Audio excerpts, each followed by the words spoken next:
नमस्कार दोस्तों, स्वागत है आप लोग का एक बार फिर से द IR शो में। तो दोस्तों, अब फाइनली जाके एक ऐसी कंडीशन बन रही है जिसमें लग रहा है कि USA जो है पाकिस्तान को पनिश कर सकता है, जो उसने इतने सालों तक अफ़गानिस्तान में एक तरीके से धोखा दिया और एक तरीके से अंधेरे में रखा अमेरिका को। तो उसके लिए हो सकता है USA जो है वो पनिश करे। तो दोस्तों, ऐसा हुआ क्या है? तो बात ये है कि एक कांग्रेसनल हियरिंग हो रही थी USA के कांग्रेस में, यानी जैसे यहाँ भारत में पार्लियामेंट होती है वहाँ कांग्रेस होती है, और कांग्रेस की एक अपनी हियरिंग होती है जिसको कांग्रेसनल हियरिंग कहते हैं।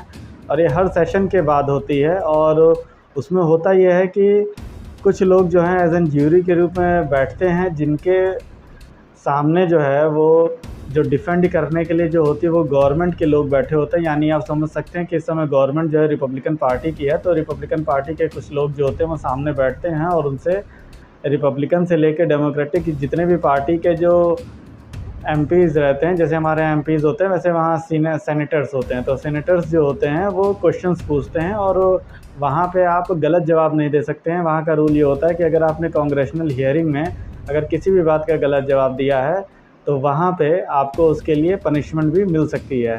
तो हुआ ये कि उसी के दौरान एंटनी ब्लिंकन जो हैं, जो इनके फॉरेन सेक्रेटरी हैं, जिनको आप फॉरेन मिनिस्टर भी समझ सकते हैं, जैसे भारत में फॉरेन मिनिस्टर एस जयशंकर हैं, वैसे ही ये एंटनी ब्लिंकन है वहाँ पे फॉरेन सेक्रेटरी। तो कांग्रेसनल हियरिंग के दौरान उनसे कई क्वेश्चन पूछे गए, जिनमें से आपका जो अफ़गानिस्तान से जो विड्रॉल था उसके ऊपर क्वेश्चन पूछा गया, और जिस तरीके से पूरा जो मैसअप कर दिया अमेरिका ने, वहाँ जो हथियार छोड़ के चले आए, $83 बिलियन के हथियारों को वहाँ पे गवा दिया गया। तो इन सब तमाम चीज़ों को लेके जो है क्वेश्चन पूछे गए, और जो कि आप स्क्रीन में भी इस समय देख सकते हैं, कांग्रेसनल हियरिंग का ही एक फ़ोटो है जिसमें आप देख सकते हैं कि जो बीच में बैठे हुए हैं वो गवर्नमेंट के ही यानी रिपब्लिकन पार्टी के ही रिप्रेजेंटेटिव बैठे हुए हैं। बाकी चारों तरफ जो है वो सेनेटर्स बैठे हुए हैं, जो कि अपने इंडिपेंडेंट रूप से क्वेश्चंस पूछ रहे हैं।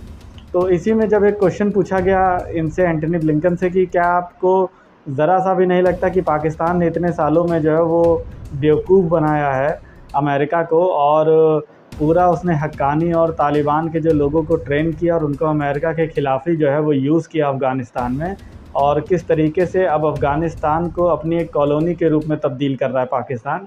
तो इसके जवाब में जो है एंटनी ब्लिंकन ने ये जवाब दिया कि जो USA है वो अब इस चीज़ के ऊपर जो है कि इंक्वायरी बैठा चुका है और इस चीज़ को रिव्यू कर रहा है, मतलब अपने जो रिलेशनशिप है पाकिस्तान के साथ उसको रिव्यू कर रहा है।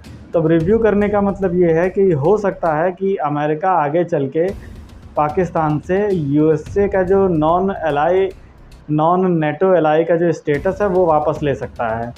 अब नॉन नेटो एलाई क्या होते हैं? तो जो दोस्तों आप स्क्रीन पे जो मैप देख रहे हैं उसमें जितना ऑरेंज कलर के जो आप देख रहे हैं, जिसमें आपको अफ़गानिस्तान दिख रहा है, ऑस्ट्रेलिया दिख रहा है, और साउथ अमेरिकन कॉन्टिनेंट के भी कुछ देश दिख रहे हैं, और अफ्रीका, नॉर्थ अफ्रीका के भी कुछ देश दिख रहे हैं।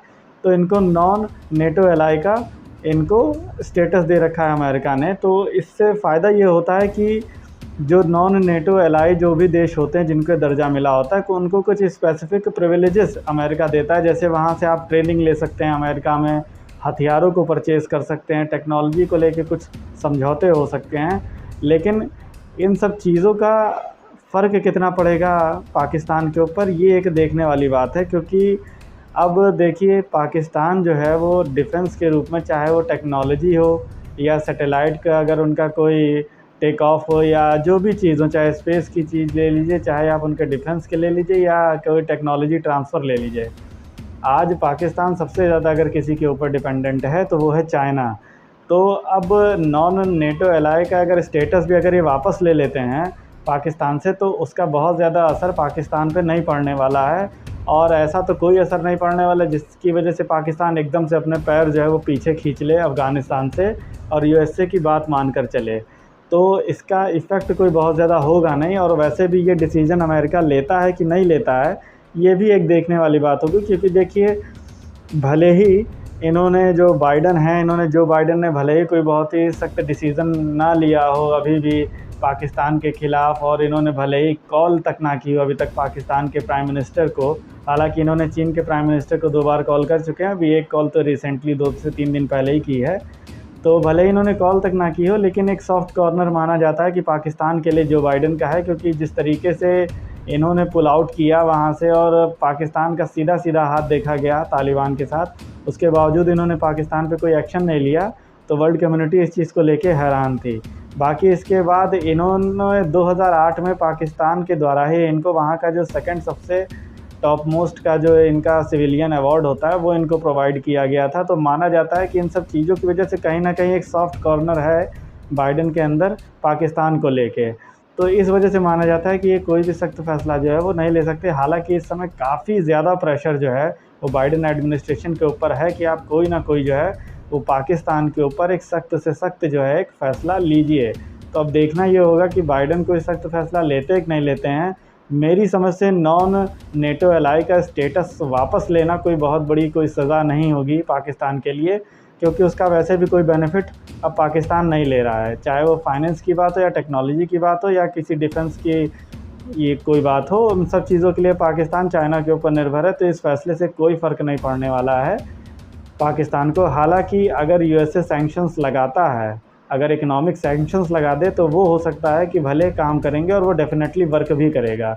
तो दोस्तों, आप लोग की क्या राय है? आप लोग अपनी राय ज़रूर बताइएगा कि अगर अमेरिका कोई ऐसा डिसीज़न लेता है तो उसका कोई फ़ायदा होगा या नहीं होगा, या फिर अमेरिका द्वारा पाकिस्तान पे इकोनॉमिक सैंक्शंस लगाए जाने चाहिए। आपकी जो राय हो आप अपनी कमेंट बॉक्स में राय रखिए। वीडियो अच्छा लगा हो तो प्लीज़ लाइक करें, जिन्होंने सब्सक्राइब ना किया हो प्लीज़ सब्सक्राइब करें, ज़्यादा से ज़्यादा लोगों के साथ शेयर करें। थैंक यू दोस्तों, thank you for watching the video. जय हिंद, जय भारत।